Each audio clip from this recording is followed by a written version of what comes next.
you guys? Wagwan. Great, amazing. Good. That was an epic live show. I don't know if you couldn't see it because I was the guy filming, but you will see it afterwards. So no, it was good fun, man. It was good fun. I think it's our third or fourth time in Belgium, so it's good. It's cool, man. Really enjoyed it.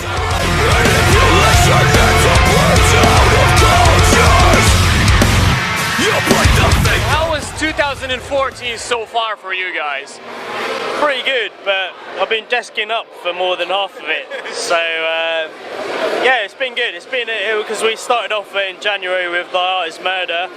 We did an awesome UK Europe tour with them, and then we did sort of festival season and doing some sort of cool festivals in the UK, and then went out to Europe quite a bit. So it's been really good. Yeah, really busy compared to like last year. So. Pete said it all, man. Like, it's been a really busy year. We played some awesome shows all over Europe, all over the UK. We've got the 6th tour coming up in the UK. We're coming back to Europe in October as well, so it's fucking cool, man.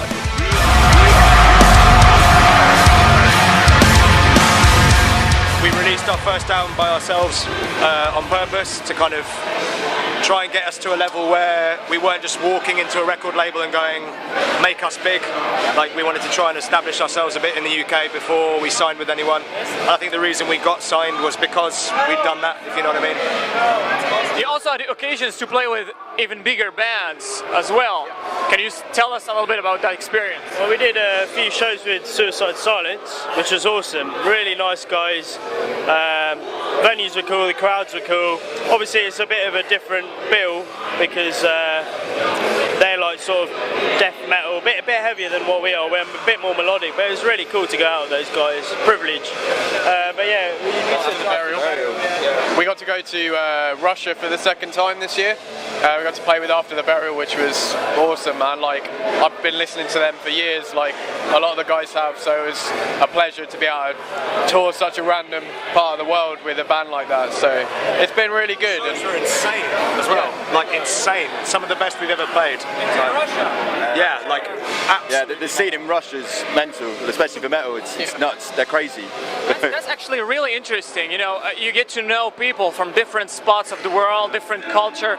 So how did that help you to get more creative or more, I don't know, open-minded about other experiences? I think that's one of the best parts about touring, man, is like the people you meet and the places you see and everything. And I mean, I don't know whether it gives you kind of a creative edge when you're writing and stuff, but it's just one of the high points from being in a band, I think. Like, I never thought we would go to well, I never thought I would go to Russia, let alone as a band. So it's... That being said, though, it is a good litmus test for our songs. Like, if certain songs go down really well in certain countries, but for some reason they don't in another, we know that next time we come back to that country we won't play that song, you know, or whatever. But if the pattern starts developing, it might affect our writing. But to be honest, we just write what we want to write, and if people like it, wicked. If they don't like it, go and listen to something else.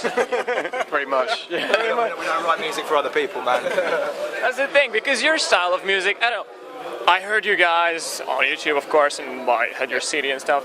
The first reaction was, and then suddenly... In fact, V can do a pretty good impression. You do it in front of the camera. Yeah! And then, in some parts, started doing like this. There you go. You know, it's kind of groovy and hardcore at the same time. Yeah. It's down to our domestic lives with our girlfriends. We like to batter them and then cuddle them afterwards. Yeah, that's it. Especially Roddy. He's the only one who hasn't told me. You know what, he's thinking about how he's gonna batter his girlfriend. Fuck her right in the pussy!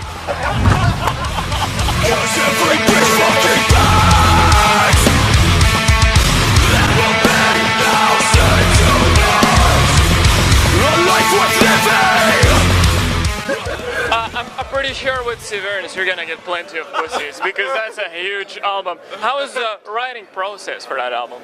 For Severance? Yeah, Severance. It was quick. Very quick. Very months. quick. Yeah. 6 months, yeah. So we did it, and we're literally home because we all have full-time jobs, work, desk up, come back at night, and then literally sit in front of a computer, just fucking get the riffs out. Work, by the way.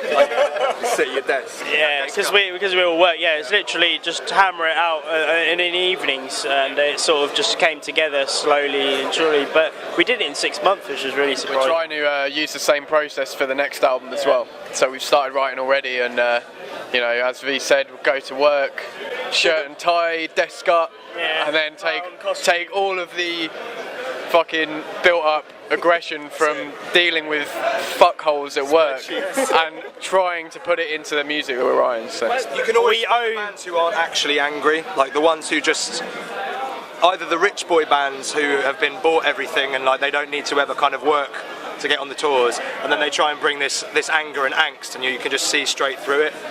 And then you get bands like the Acacia Strain who have been doing it for years, and Vincent's like a fucking psychopath, and you can just, you know what I mean? Well, look. I don't really need to say anything else, do I? He's a bit weird. By the way, for the drummer, it must be a hard task because you guys are kind of exploring new riffs and things, and you send it to the drummer and he's like, deal with it. He hates us. Yeah. So how did you feel about that? Yeah, it's alright. Just get the tracks. I just managed to blag it somehow, staying in the band for this many years. I hit the cymbals a bit, hit the bass drum a bit, do a few snares. Probably about 8 out of 10. 8 out of 10. Yeah, I just hit the drums and I've managed to just blag it. I'm doing okay. Are you guys more with the amp school or with the simulator school? It's different. I think the only reason that, like, say we've just moved to like the Kemper profiling amp, but the only reason we've done that is because it's quicker. They're saying that It's convenient. It's not like, Yeah. I've always used amps because I think for bass playing you need that sort of raw sounding. You don't need anything digital. What can people expect from Heart of a Coward to the coming months and stuff like that?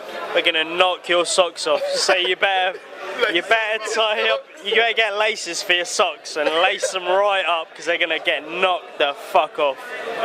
We're writing a new record, and we're looking to put it out end of the spring next year, and then tour it throughout the summer, and we'll definitely be coming back to Belgium.